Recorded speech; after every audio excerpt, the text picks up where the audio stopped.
pessoas. O Luiz Gustavo de Marília, tá assim, ele escreveu assim: Padre Fábio, como eu posso ajudar com a miséria no mundo? Por que uma criança de apenas 7 anos sofre tanto? 7 meses sofre tanto? Como posso fazer para minimizar a dor da humanidade? Meu filho, são 2 perguntas distintas, né? Vamos começar por essa. Por que uma criança de 7 meses sofre? Porque todo ser humano sofre. O sofrimento humano, ele nasce da condição de ser criatura, né? Então, eu não sou perfeito. Eu sofro de imperfeições. Por exemplo, essa semana eu perdi a voz. Fiquei desde domingo, ainda estou muito ruim. Minha voz está voltando aos poucos. Essa tosse que não sei mais o que fazer. Já até mandei importar enxofre de Marte para ver se fazendo xarope desse enxofre a gente melhora. O corpo sofre porque ele tem limites. Alguma coisa eu estou fazendo, alguma coisa no meu dia a dia tem provocado o meu desgaste. Claro, penso sobre isso o tempo todo, a minha missão é árdua, eu viajo demais, eu tenho muito deslocamento, tenho muitos eventos e tenho uma vida muito cheia. Tudo isso é um fator que eu preciso pensar. Quando eu não penso sobre esses fatores e continuo me expondo de um jeito errado ao trabalho, quando eu não tenho o devido descanso, eu estou abusando do meu limite. Então, é natural que o meu sofrimento venha. Uma criança de 7 meses, ela pode até não fazer escolhas, mas ela está contextualizado num contexto, né? Ela está num contexto em que as pessoas escolhem por ela. E ela já sofre pelo simples fato de ser criatura. Não tem como nós retirarmos o sofrimento da criatura, porque isso seria privar a criatura da sua liberdade. Muita gente faz essa pergunta que eu acho absolutamente desnecessária. Por que Deus permite o sofrimento no mundo? Porque o mundo é mundo e toda a realidade mundana é naturalmente limitada. Se Deus for interferir nessa condição de criatura, se Ele vai retirar o nosso limite, então Ele está radicalmente contrariando a nossa condição. O que a gente precisa fazer, e esta é a saída para a segunda pergunta: como é que eu posso fazer para minimizar o sofrimento no mundo? Aí nós temos a palavra cuidado. A experiência antropológica de cuidar e ser cuidado.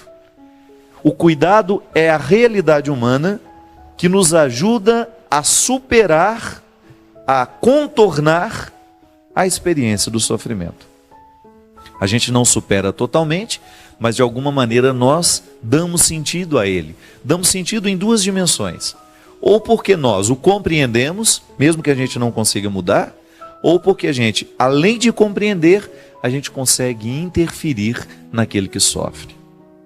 Nós estamos acompanhando, por exemplo, a fome na Somália, né? É uma vergonha mundial isso.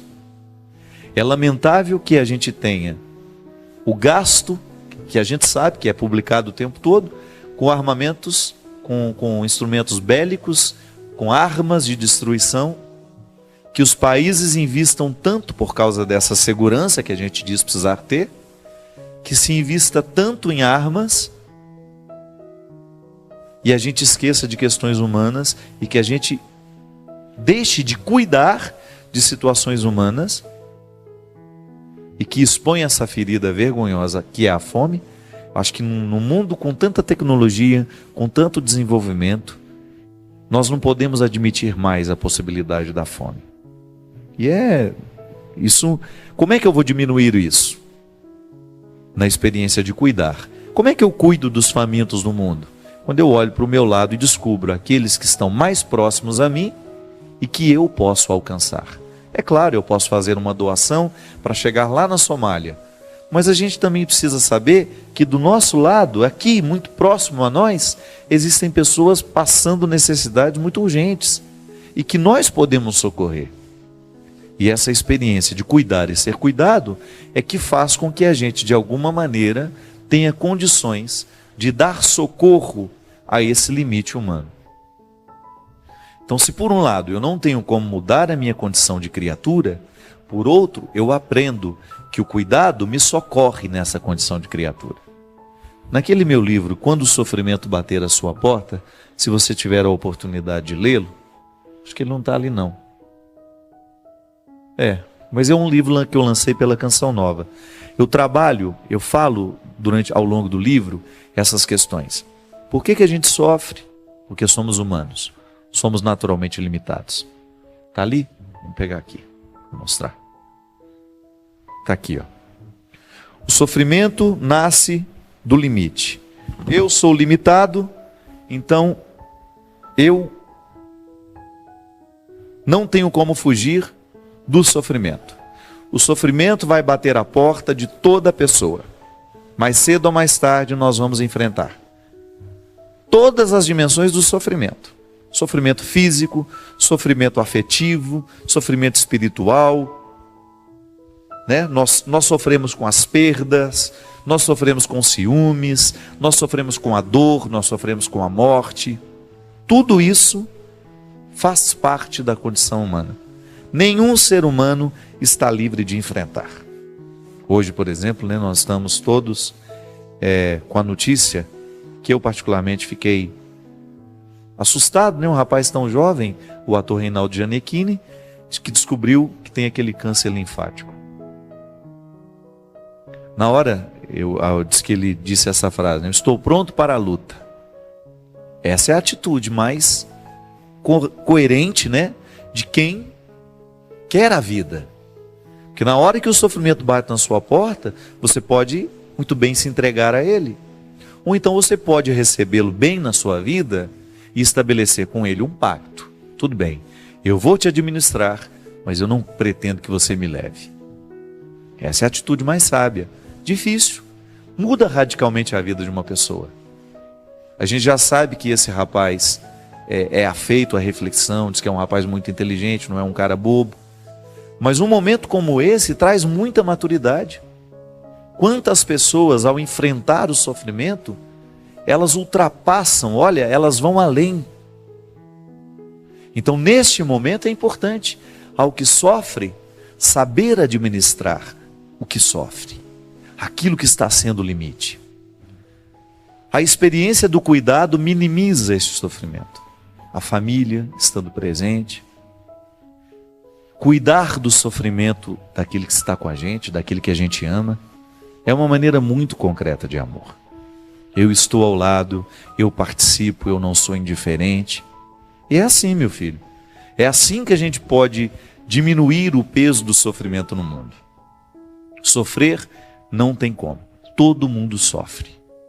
E seria uma bobagem da nossa parte pensar que nós não vamos ter sofrimentos. Ou que nós podemos evitar, né, que o sofrimento venha visitar a nossa vida.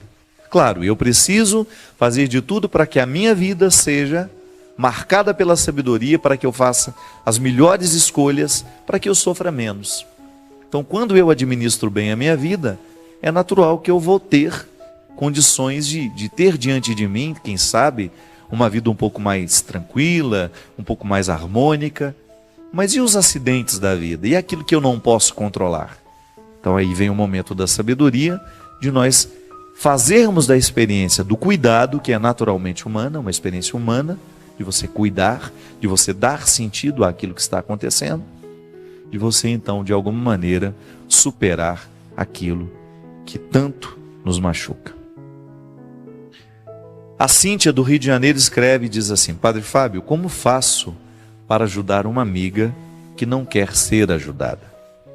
Ela está presa num relacionamento altamente destrutivo e já está usando até drogas. O que fazer? Bem, é muito difícil, Cíntia, a gente ajudar quem não quer ser ajudado.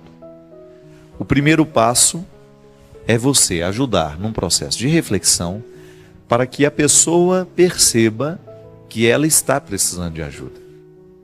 Não adianta nada você fechar uma pessoa num quarto, você dizer para ela que agora ela vai ficar internada ali, que ela vai se recuperar das drogas, que ela vai deixar de fumar, que ela vai deixar de beber, se ela não se decidiu por isso, né? Talvez você tenha acompanhado durante o Kairos, a Dona Maria que subiu lá no palco no momento da missa, né? Eu achei muito interessante porque Na hora que ela falou que ela fumava demais e que ela precisava se livrar daquele vício, eu pude ir além daquelas palavras que ela estava dizendo. E aquele choro todo que ela estava chorando ali no palco, no altar, era um medo de se comprometer. A atitude dela me dizia isso. Padre, eu reconheço que eu fumo demais, eu reconheço que eu preciso largar esse cigarro, mas eu estou com medo. E naquele choro de quem se afastava e de quem se aproximava ao mesmo tempo, de quem não sabia que lugar deveria ocupar ali naquela hora, eu identificava que aquela mulher estava vivendo justamente esse conflito, de precisar reconhecer que naquele momento existia uma força que era muito maior que ela, e que para ela era difícil admitir isso. O vício cresceu tanto dentro dela, que agora ela já não sabe mais dizer não a ele. Por isso aquele choro. Será que eu tenho o direito de me comprometer aqui, diante de tantas pessoas, que eu vou parar de fumar?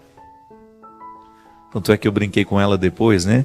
Que a senhora não se sinta acuada, que a senhora não se sinta amedrontada, ou forçada a fazer isso, a parar de fumar. Mas que a senhora se sinta motivada.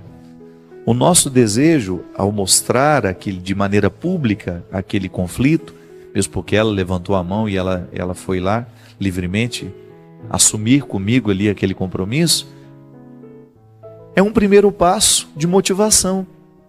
Mas a vida não muda assim. Não é verdade? Eu não posso mudar para ela. É ela que tem que reconhecer. Está demais. Igual o meu irmão nos bastidores, né? Que chegou quando terminou tudo, ele falou assim: eu vou parar de fumar. Na hora eu senti vontade de ir lá. Falei, mas não tem problema. Você não foi lá, mas aquilo que precisa acontecer dentro de você, eu considero ter acontecido. Que é essa confirmação.